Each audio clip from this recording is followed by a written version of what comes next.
Boa noite, que nos abençoe o Cristo e nos faça fiéis aos seus ensinamentos, ao seu Evangelho, à sua boa nova. E como é que esse tema surgiu, né?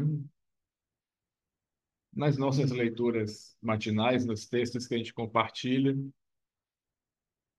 Eu não sei exatamente qual foi o dia, mas caiu esse texto de Emmanuel, cujo título é Na Sementeira da Fé.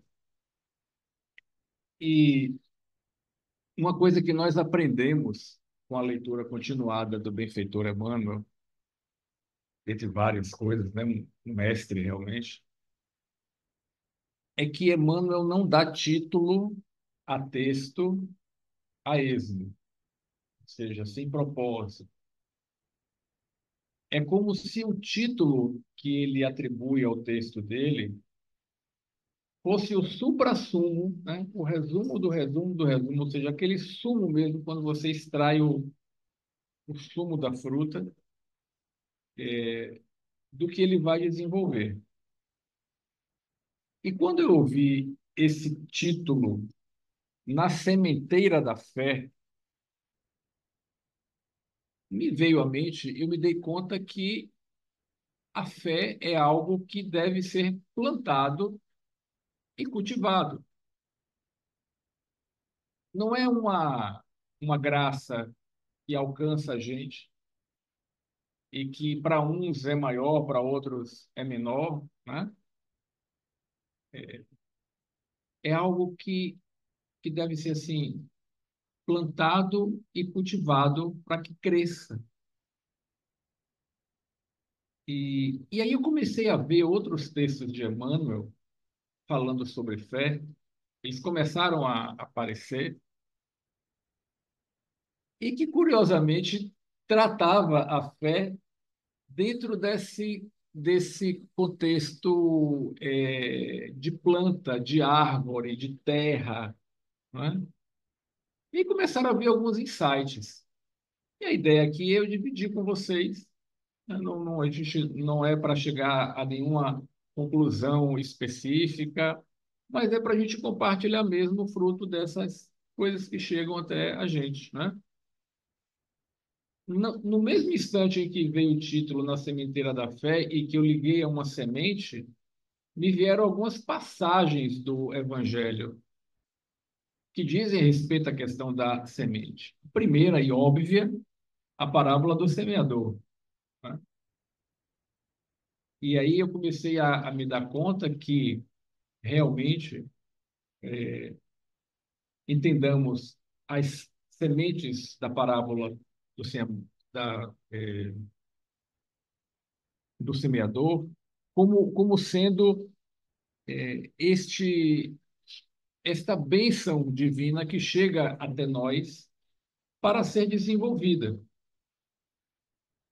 E como o mestre falou, algumas dessas sementes, e que essas sementes podem chegar até nós de diversas maneiras diferentes, mas a depender de quando elas cheguem para a gente, elas podem ser completamente desaproveitadas, como aquelas que caíram no solo, na estrada, o chão tão compacto e duro que não teve a menor condição de penetrar na gente. E como diz o mestre, as aves do céu vieram e comeram, né? Ela pode chegar num estágio de evolução nosso, de amadurecimento, em que a gente já esteja um pouco mais permeável, mas o solo do nosso espírito, né, ainda está mais para um terreno pedregoso. E tem terra, mas tem muita pedra. Entendendo esta pedra como esta coisa de ligação material que a gente tem, de pouco caso com o que é espiritual. E como diz o mestre também, esta palavra chega e a semente consegue germinar, porque tem um pouquinho de terra, mas a terra é muito pouca. Ela não consegue deitar raízes no solo do nosso espírito. E aí vem o sol e queima ela, porque ela não tem profundidade. No terceiro estágio, essa palavra que a gente ouve aqui, e que pode ser ouvida de diversas outras formas, né? Ela nos alcança enquanto a gente já tem um terreno mais propício. Não tem tanta pedra, o terreno já está um pouco mais fofo, ela germina, ela deita raízes, mas curiosamente ele diz assim: caiu entre os espinheiros. E na própria explicação que ele dá para os discípulos, ele diz que esses espinheiros são as nossas preocupações do dia a dia. A gente está tão ligado na preocupação de viver a vida material. Lembram de Marta? Marta e Maria, as duas irmãs, o mestre chega na casa delas, os discípulos. Marta começa a preparar comida, limpar a casa, não sei o que, perere, perere, e Maria está lá, sentada aos pés de Jesus, só ouvindo o que ele tem a dizer. Talvez quase que num êxtase ali. E Marta vira e fala: mas mestre, o senhor não se incomoda que eu estou aqui trabalhando feito louca e minha irmã está aí aos seus pés, pede que ela me ajude. E aí Jesus diz: Marta, Marta, né? Andas atribulada por muitas coisas, mas só uma coisa é necessária. E Maria, tua irmã, escolheu a boa parte, que não lhe será tirada. Como que diz assim? O que Maria está absorvendo aqui jamais será tirado dela. Mas tudo que você está fazendo aí, que é necessário, nós estamos numa vida encarnada e nós precisamos funcionar materialmente, mas quando e entendamos que ele falou isso figurativamente, né? Quando a gente dá mais atenção, dá mais valor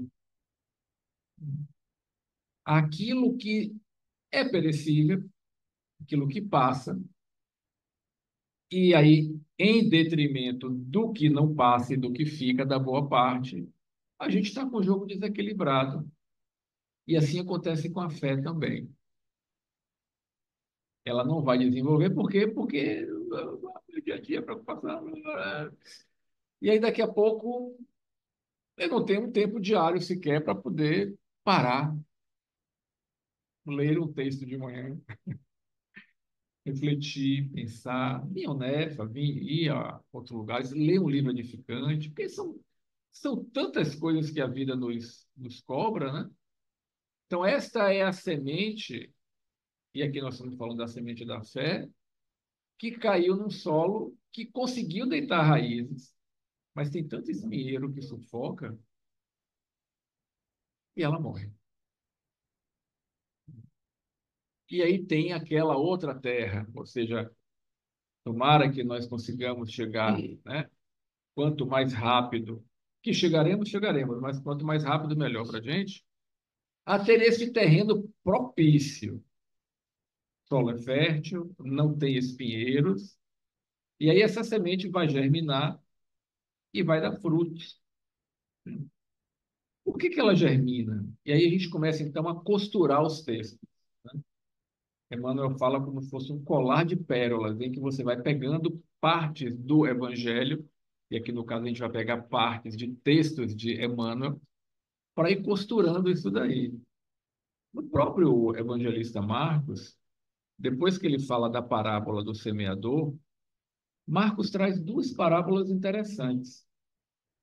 Uma chamada parábola da semente e a outra chamada parábola do grão de mostarda. Mas só para a gente introduzir na sementeira da fé, né? Porque eu acabei falando do texto e nem li alguma coisa para você. Olha como Emmanuel começa o texto na sementeira da fé. Ele diz assim: para que possamos movimentar a fé no plano exterior,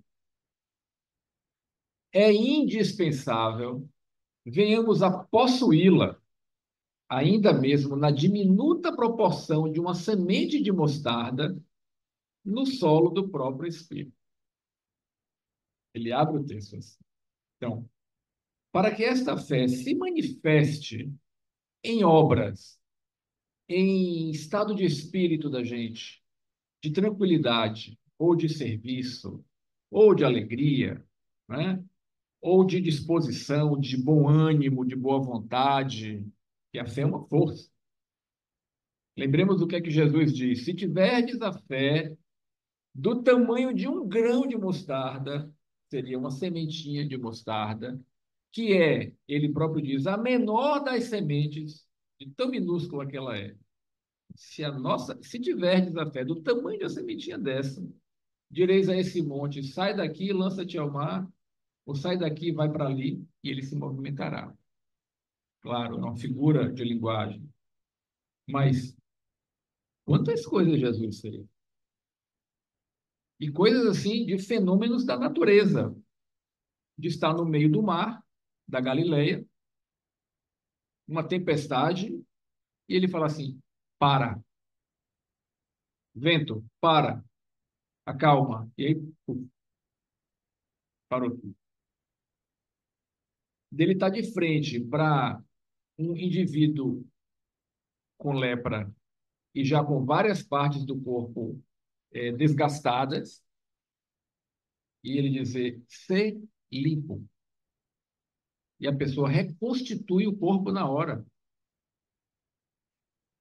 Uma pessoa que é cego de nascença, ou outro aleijado de nascença, fala: levanta, toma teu catre e anda. E eu fico assim, pensando o que estes seres, que estes indivíduos sentiram, porque deve ter havido alguma movimentação física, inclusive, deles sentirem o corpo se movimentando, ou seja, uma perna que está ali encolhida, atrofiada, já rígida, e de repente começar a se regenerar. E Jesus diz: isso é fruto da fé. Porque a última vez que eu falei aqui no NEFA, na quinta, mês passado, o tema foi: a tua fé te curou. Então, olha o que é a força dessa fé. E Emmanuel diz: para movimentá-la, é indispensável que a gente tenha ela dentro, ainda que seja na diminuta proporção de uma semente de mostarda no solo do próprio espírito. E aí Marcos vem e registra algo que Jesus falou. E Jesus diz assim, e dizia, Marcos capítulo 4, versículos 26 em diante, para quem quiser depois ler em casa. O reino de Deus é como um homem que lançou a semente na terra. Ele dorme e acorda, de noite e de dia, mas a semente germina e cresce sem que ele saiba como. Se a gente colocar uma semente na terra, uma semente que esteja para é, uma que não seja, como chama, Gil? Estéril, né? Uma semente que possa germinar. Se colocarmos ela na terra e regarmos, há uma força intrínseca nela que a gente não sabe como é. Muito menos ela que não tem nem consciência do que é. Mas há uma força intrínseca nela. É da natureza da semente germinar. Emmanuel diz que essa força equivale à fé. É uma certeza. Ela vai germinar. Todo agricultor, me lembrei de Babal Vida, né? Todo agricultor é um homem de fé. Ou uma mulher de fé, pode ser uma agricultora, né? Porque na hora que ele pega a semente, ara o solo e planta, tem algo dentro dele que diz o seguinte: essa semente vai germinar. Por quê? Porque é da natureza dela. Ela só não vai germinar se eu não cuidar do solo, se não chover no tempo certo, ou se tiver sol demais, sei lá, enfim. Eu não entendo bem de agricultura, mas isto é fé, é a certeza do que virá, né? E aí, como ele diz aqui, a terra por si mesma produz fruto. Primeiro a erva, depois a espiga e, por fim, a espiga cheia de grãos.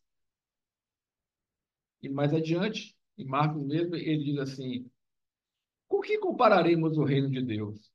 Ou por que parábola o apresentaremos? Ele diz: é como um grão de mostarda, o qual, quando é semeado na terra, sendo a menor de todas as sementes da terra, quando é semeado, cresce e torna-se a maior de todas as hortaliças e deita ramos a tal ponto que as aves do céu se abrigam à sua sombra. Então é assim, o que é que me veio à mente? A fé, como outros dons do Espírito, está na gente. A gente nasce com isso. É da natureza divina que existe em nós. Porém, como tudo na natureza, né, o Criador demanda esforço de nossa parte. Não é ele que vai fazer crescer mais ou menos rápido. Vai crescer? Vai. Mas quem vai ditar o ritmo somos nós. Até Jesus, me veio à mente agora a parábola, não, o episódio da multiplicação dos pães, quando diz, mestre, temos que alimentar 5.000 pessoas, 7.000 pessoas.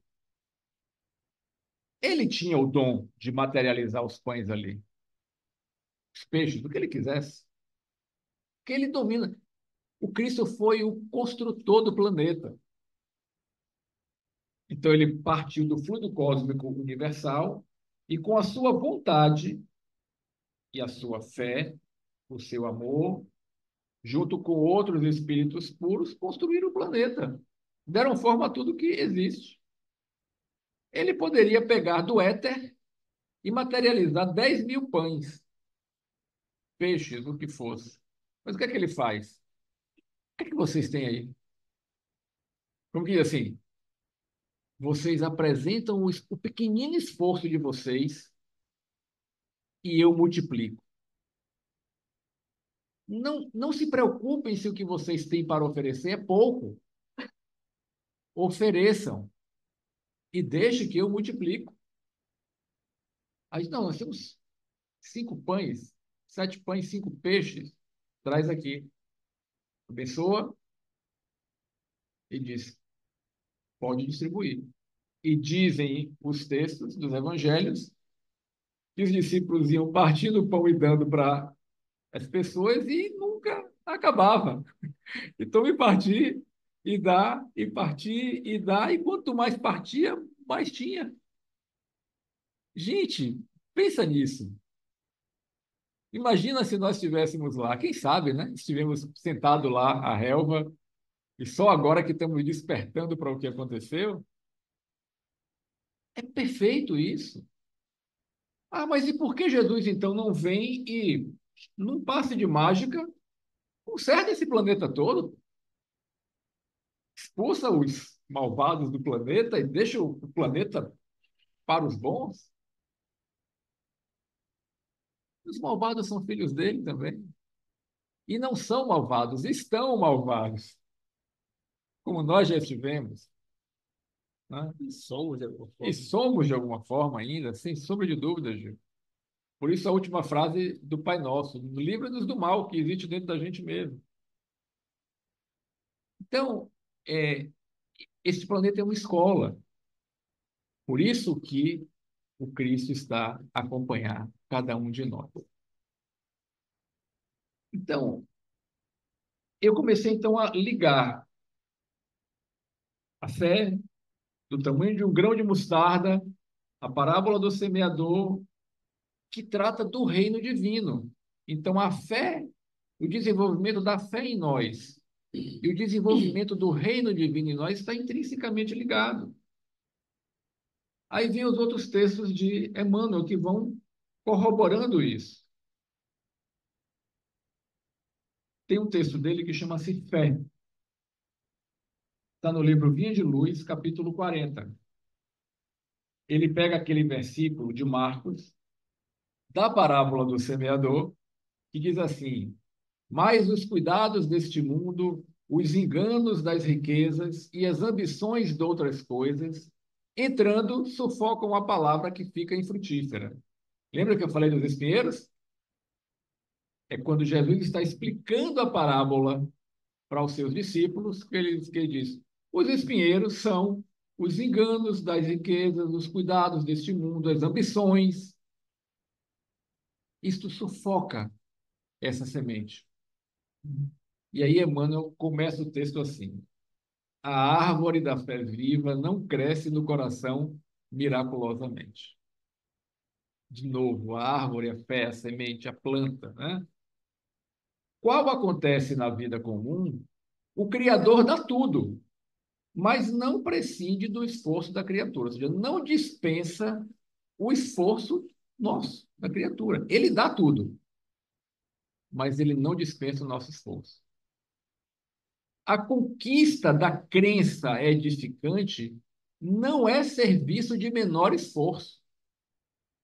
Ou, trazendo para o positivo, tirando o não, né, Gil? A conquista da crença edificante é serviço de maior esforço. Não vai cair do céu. Não vai ser assim, não. A gente vai levando. A sublime virtude é a construção do mundo interior. Não se faz possível a realização desta fé, né, quando excessivas ansiedades terrestres, de parceria com enganos e ambições inferiores, torturam o nosso campo íntimo, à maneira de vermes que estivessem atacando ali a plantinha que quer nascer. É claro que a gente vai ter, durante as nossas existências encarnadas, tribulações, vicissitudes. É da natureza da matéria. Eu estava falando segunda-feira num centro lá no Uruguai, que foi o centro que eu frequentava antes de vir ao UNEF, cujo nome é Luiz de Assis. Então, a ligação com nosso paizinho Francesco, né? Francisco, é de muito. Mas, e me veio à mente uma coisa que a gente encontra, por exemplo, no budismo. O budismo diz, ele diz assim: há quatro coisas que doem e que o ser humano passa por todas elas, qualquer um, todos, sem exceção. Nascer, dói. Dói para dói para a mãe, dói para o filho, né? Morrer, dói. Envelhecer e adoecer. Alguém conhece alguém aqui que não passou ou que não vai passar por isso? E a gente começa a envelhecer de quando a gente nasce, né? Aliás, a gente vai até um certo ponto, depois começa a curva a declinar. Adoecer é da natureza também. Então, é, essas ansiedades todas, se forem maiores do que o nosso desejo de crescer espiritualmente, sufoca o nosso crescimento. Aí, desse texto da fé do Vinho de Luz, a gente pula para um outro texto de Emmanuel, cujo título é Objetivo da Fé. Esse texto está em Vinha de Luz também, capítulo 92. Né? Qual é o objetivo da fé? E aí ele começa o texto assim: qual é a finalidade do esforço religioso? Ó, esforço, fé. Qual é o objetivo do esforço religioso? Qual é a finalidade do esforço religioso em minha vida? Interrogação. Essa é a interrogação que todos os crentes, e crente aqui não são os evangélicos, né? Crentes são todos os que creem. Esta é a interrogação que todos os crentes deveriam formular a si mesmos frequentemente. Realmente, ou raramente, olha o que ele fala, raramente se entrega o ser humano aos exercícios da fé sem espírito de comercialismo inferior. São as teorias da prosperidade, né? Eu sou temente a Deus, eu frequento uma igreja, um centro, um templo, uma sinagoga, enfim, né? Não importa qual a linha religiosa, mas eu enfrento porque eu quero uma recompensa. E eu quero essa recompensa aqui. Eu quero saúde, eu não quero ficar doente, eu não quero passar por agruras na rua que afastem os assaltantes de mim, os acidentes, as pessoas ruins, que eu tenha um bom emprego, que eu ganhe dinheiro, que eu tenha uma boa casa, que meu filho prospere.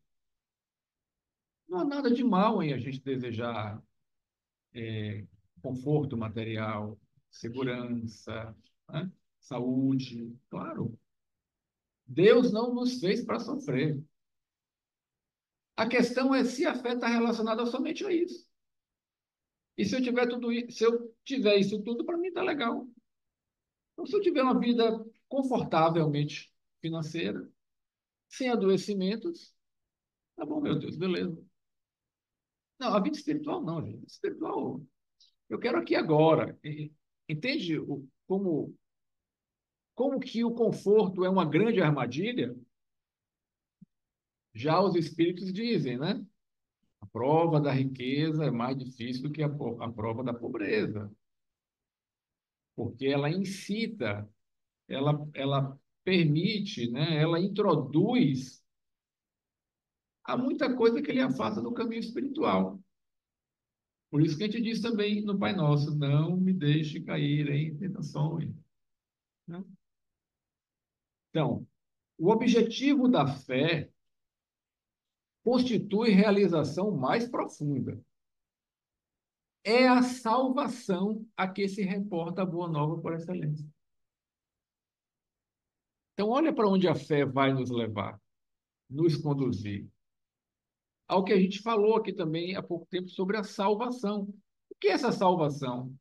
Você salva aquilo que está perdido, que está fora do rumo, né? O filho pródigo, que saiu rumo oposto à casa do pai.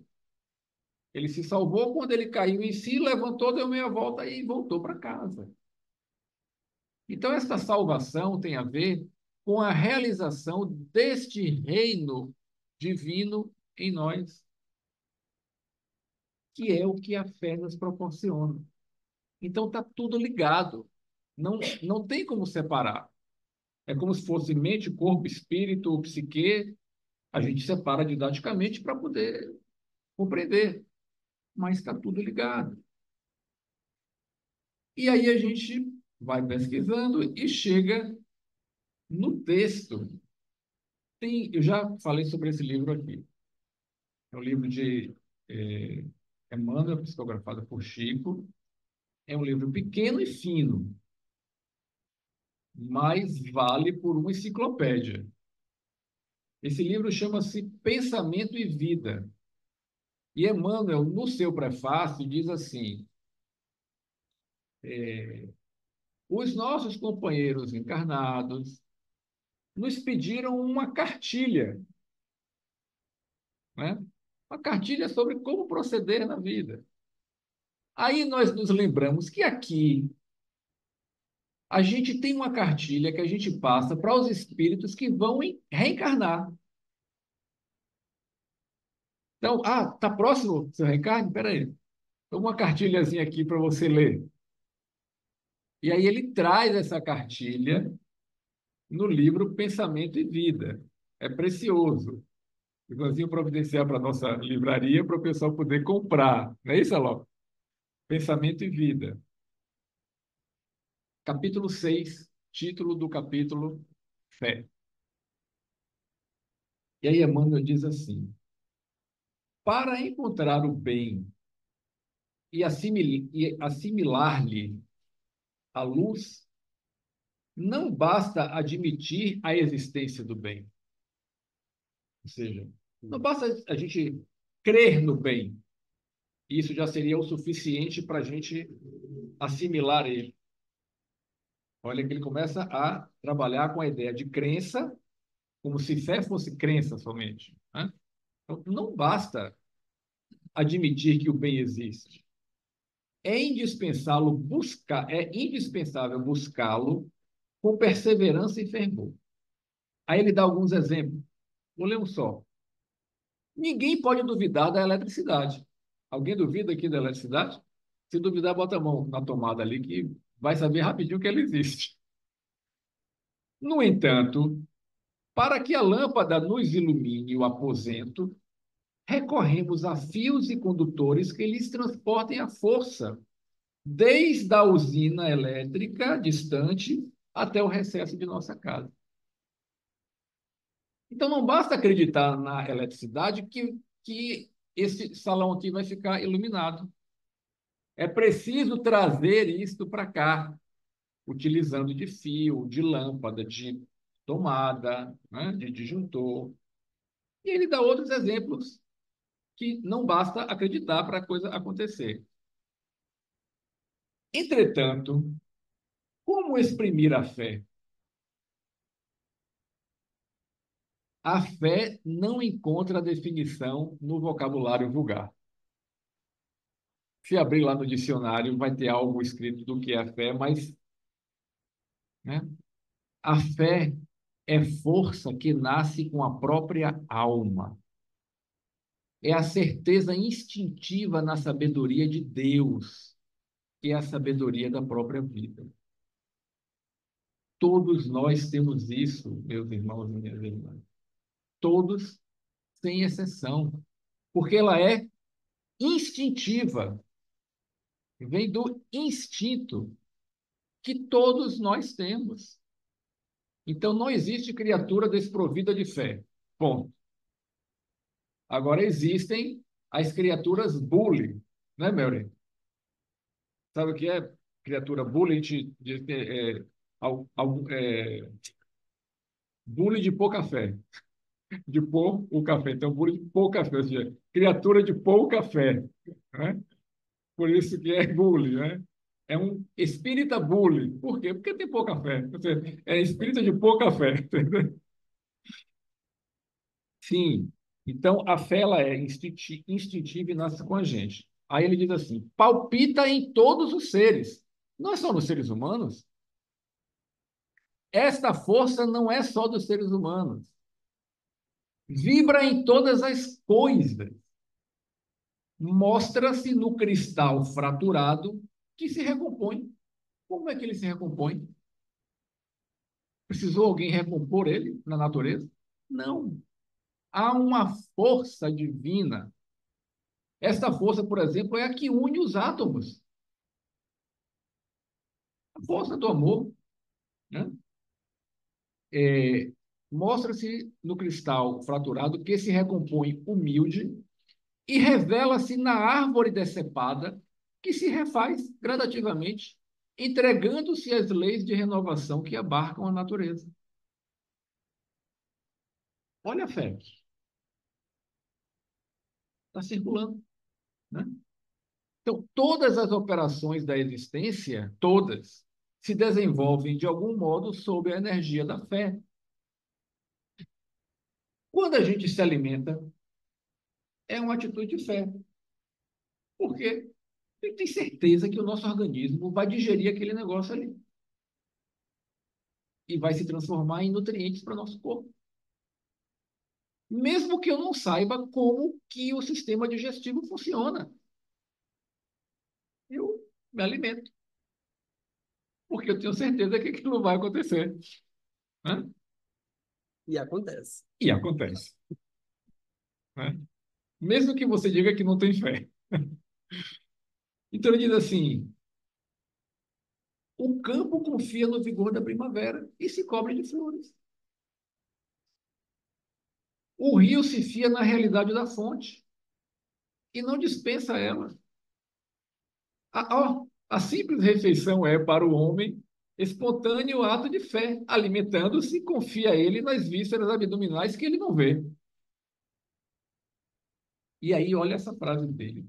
Todo êxito, na, todo êxito da experiência social resulta da fé que a comunidade empenha no respeito a determinações de ordem legal que lhe regem a vida.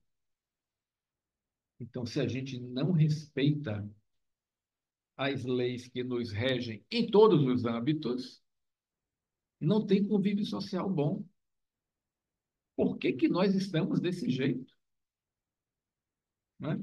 Então, todo êxito resulta da fé que a comunidade tem no respeito às determinações de ordem legal que lhe regem a vida. Existem determinações de ordem legal do plano material, que no Brasil é diferente dos Estados Unidos, que é diferente da França, porque cada país tem a sua legislação, mas existe uma legislação superior, que ela não é somente terrena, ela é cósmica, universal, a lei divina e natural.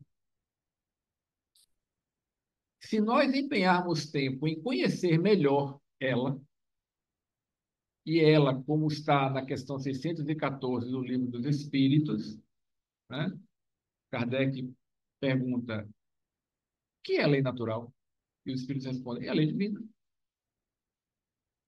A única capaz de lhe proporcionar felicidade. E ela lhe diz o que fazer e o que não fazer. É bem assim a resposta. A lei divina e natural diz ao ser humano o que ele deve fazer e o que ele não deve fazer. E ele, o ser humano, só é infeliz quando dela se afasta. Somos nós que nos afastamos. Não são os outros que nos afastam, nem são as circunstâncias que nos afastam.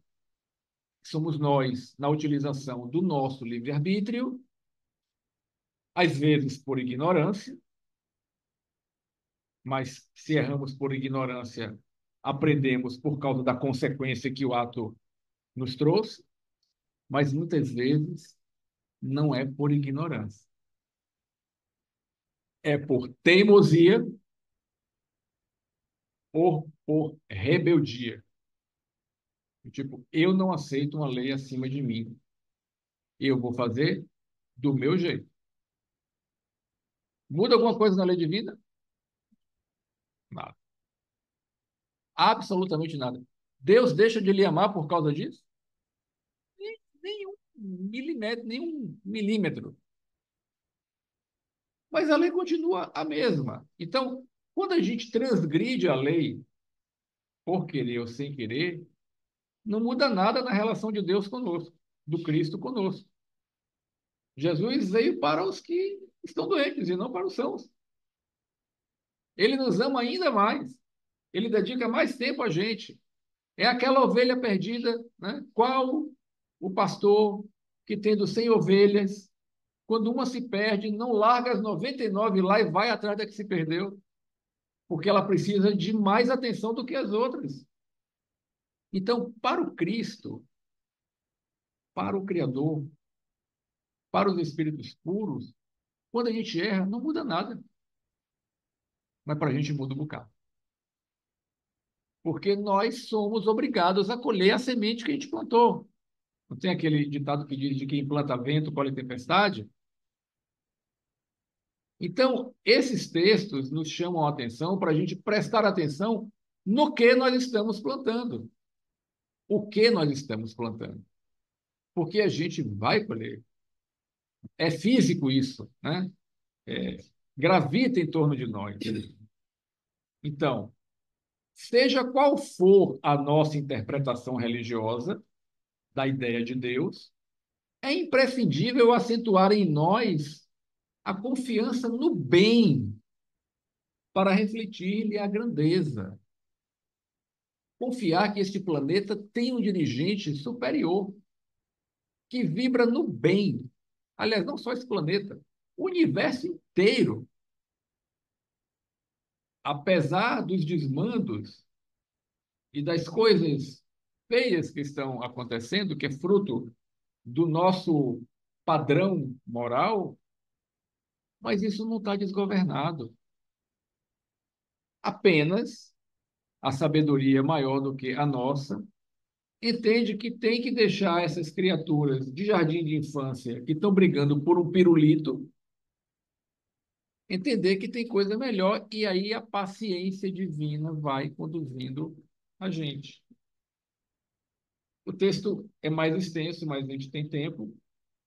E Emmanuel diz assim: procuremos a boa parte das criaturas, ou a boa parte de Maria. Procuremos a boa parte das criaturas. Qualquer ser humano, por pior que ele possa nos parecer, tem uma boa parte. E não precisa ir de longe, né? A gente pode ir para dentro do nosso círculo íntimo, familiar, ou de amigos, ou de colegas de trabalho. Em todos esses círculos, tem aquelas pessoas que nós não simpatizamos, ou que nós antipatizamos. Mas se nós fizermos um esforço para procurar nessas criaturas a boa parte que elas têm, a parte que é má aos nossos olhos, tá? A gente enxerga nos outros o que tem dentro da gente, né? Mas se a gente fizer um esforço mesmo, é virtude, de virtude, de força, né? Eu vou me forçar a procurar naquela criatura que eu não gosto uma coisa boa, porque ela é minha irmã, é meu irmão. Então, né, procuremos a boa parte das criaturas, das coisas e dos sucessos que nos cruzem ali de cotidiano. Então, não só nas pessoas, como nos acontecimentos também. Sempre tem uma boa parte. A gente tem que aprender, a gente tem que aprender nessa vida a fazer limonada dos limões que chegam para gente. Chegou o limão, opa, vai ser limonada suíça, vai ser limonada. Vamos fazer a limonada, né? Teremos assim o espelho de nossa mente voltado para o bem. Por que ele fala espelho da mente? É porque o primeiro capítulo desse livro, Emmanuel fala sobre a mente. E ele diz que a mente é o espelho da vida em em todas as ocasiões, em qualquer lugar. Significa que a nossa mente espelha a vida que nós queremos ter. Então, se nós alimentarmos a nossa mente com material menos digno, e como é que a gente alimenta a mente? A mente é uma esponja, tá? O que a gente vai vendo, ouvindo, falando, ela vai absorvendo. Uma esponja. Aí cada um reflete no seu dia a dia com o que está alimentando a sua mente. O que é que eu estou ouvindo, o que é que eu estou falando, o que é que eu estou assistindo, o que é que eu estou lendo, o que é que eu estou fazendo. A escolha é nossa e a mente vai absorvendo. Então, se a gente procura a boa parte, a gente está assimilando isso para a mente. Teremos, assim, o espelho de nossa mente voltado para o bem, incorporando-lhe os tesouros eternos e a felicidade que nasce da fé. Felicidade que é da fé generosa e operante, libertando-nos dos grilhões de todo mal. Então, assim, daria para a gente continuar falando, porque tem diversas outras linhas que vão trazer a fé como algo que precisa ser desenvolvido. É um sentimento a fé, né? A crença, a fé enquanto eu creio, eu acredito, eu tenho fé, eu acredito, né? Acredito que é, meu pai está internado desde terça-feira. E é claro que a gente quer que ele melhore, né? Mas às vezes eu ouço assim, Deus vai curá-lo. Deus vai fazer o que for melhor para ele.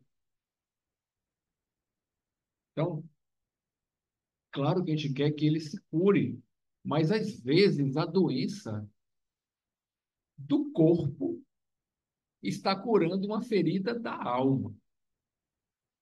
Emmanuel diz assim: às vezes a gente perde a casa terrestre para encontrar o caminho celeste. Entende? Por isso que a gente precisa enxergar a boa parte. Não vamos cultivar sofrimento, não vamos buscar dor, porque esse sofrimento buscado não resolve nada. Mas quando ele chega, para pensar no que ele está querendo nos dizer e para onde ele está nos conduzindo.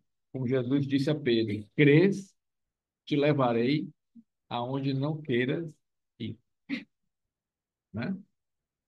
Mas depois que você passa pela situação que é pedagógica e aprende, olha como você sai outra pessoa. A ponto de Pedro, quem foi que estava com Pedro? Barnabé, na entrada do templo, e tem um sujeito que era também paralítico, e ele pede para Pedro: me dá uma esmola. E Pedro olha para. Essa cena é fantástica. Leiam nos Atos dos Apóstolos, porque o texto diz assim: Pedro olha para ele. E ali, naquele momento, Pedro teve a certeza de que aquele sujeito deveria ser curado. Então, isto é fé, é a certeza do que virá. Pedro olha para ele e diz: meu irmão, não tenho ouro nem prata, mas o que eu tenho, eu lhe dou. Levanta-te e anda. E o sujeito levantou e entrou na igreja, no templo, entrou no templo abraçado com Pedro, eu acho que foi Barnabé, né? Enfim, é. Entrou pulando, tá? Saltitando, abraçado com os dois, e aí todo mundo: oh, este não era aquele que é paralítico? É, ele está andando, está. Aí começaram a idolatrar Pedro, porque realmente a maioria de nós se aproxima da religião ou da fé para ter recompensa. Enquanto isso pode nos levar a muito mais adiante. E tem que fazer isso desinteressadamente, né? Eu vou parar por aqui para dar algum tempinho, caso alguém queira fazer alguma pergunta, algum comentário. Obrigado pelos ouvidos, sabe por quê? Quem mais precisava ouvir isso era eu. Então, desde quando eu comecei a ler, assim, eu estou falando para mim, e ainda bem que tem gente para me ouvir, porque eu me esforço mais por entender mais isso daí. Mas, com certeza, quem mais precisava ouvir está aqui falando para você. Então, fica aberto aí o pessoal do Zoom também, se quiser fazer algum comentário, alguma pergunta. Enquanto as pessoas pensam, há um adágio que diz que tudo aquilo que fazemos e pensamos permanece indelevelmente escrito em nós.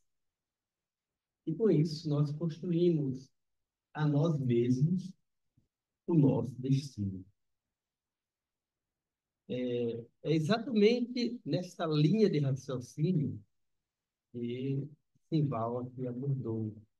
Então, aquilo que nós almejamos ter, aquilo que nós almejamos produzir, alimentar, isso fica gravado em nós e vai se refletir inapelavelmente na nossa relação com o mundo. Então, se nós nos alimentamos apenas de questões materiais ou emoções materializadas, é isto se refletirá na nossa consciência e na nossa relação com o mundo.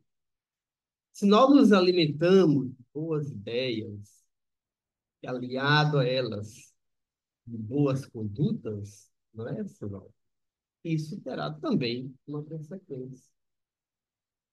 E é por isso que, acertadamente, Emmanuel trata a fé como aquela semente que deve ser cultivada, regada, quando necessário, adubada, e, sobretudo, com tempo para que ela possa transformar-se em árvore frondosas.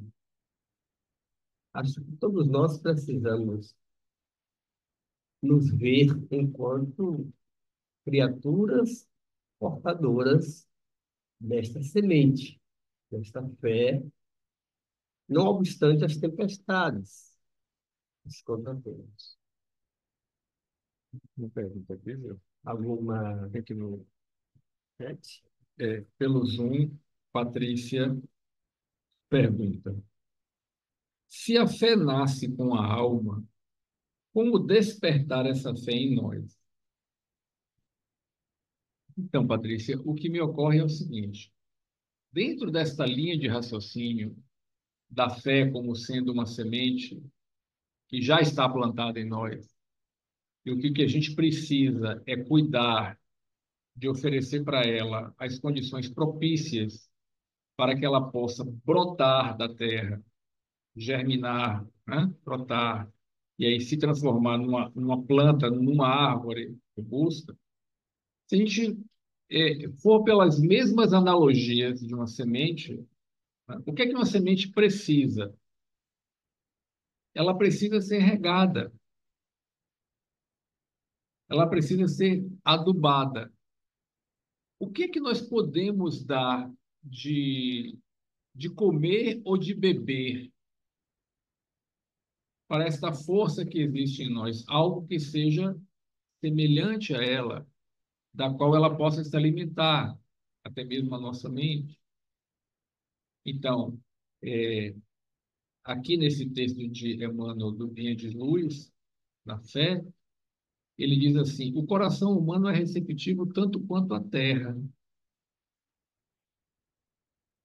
É imprescindível tratar a planta divina com desvelada ternura e instinto enérgico de defesa. Há muitos perigos sutis contra ela, quais sejam os tóxicos dos maus livros. Naquela época tinha muito mais livro do que programa, tá, gente? 1955. Então tinham poucos programas, não tinha celular, não tinha WhatsApp, TikTok, Facebook, Instagram, YouTube. Nada contra, cada um sabe o que faz, mas às vezes eu vejo o quanto as pessoas perdem tempo surfando, assistindo uma coisa, assistindo outra. E ele passa uma hora, passa 2 horas. E tem um livro na cabeceira que poderia pegar para ler. E ia ter outra ideia na cabeça. Aí liga, também não estou criticando nada do que passa, tá? Mas liga uma TV que parece que é a companhia da casa, né? E ali passa horas assistindo um programa que tem violência, que tem, sei lá, né? A mente está absorvendo aquilo dali. Coisas que tem morte, assassinato e não sei o quê, e as pessoas gostam. Mas aquilo é alimento que você. Este alimento não vai fazer, Patrícia, né, que essa plantinha da fé se desenvolva. Ela vai se desenvolver na medida em que você comece a dar alimento para ela, que ela absorva. E aí vai desde uma leitura, de uma meditação, de uma reflexão, caminhar na natureza. Em contato com a natureza, a gente está em contato com as coisas divinas. Uma conversa, assistir a algo edificante. Assim, não é para ser enfadonho, não. É para ser legal, entendeu? Então, assim, tem que dar o alimento para que a planta cresça, mas, ao mesmo tempo, tem que cuidar das pragas, né? Dos vermes, do que pode atrapalhar o crescimento dessa planta, como ele diz aqui. Então, os tóxicos dos maus livros, as opiniões ociosas, Sabe aquela conversa de pé de ouvido? Você viu o que fulano fez? Ah, mas fulano, em compensação. E aí você, né? As discussões excitantes, o hábito de analisar os outros antes do autoexame.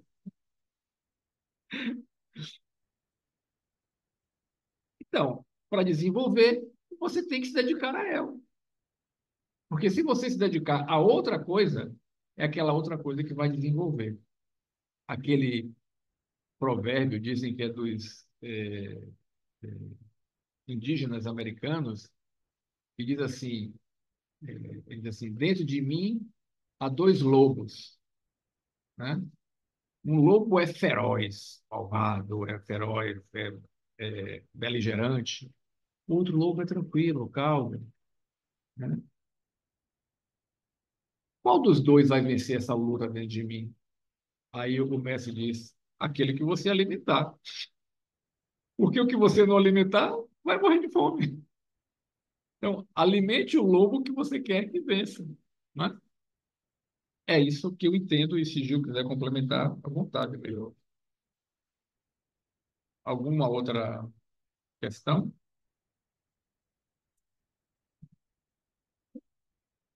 Aqui só teve essa.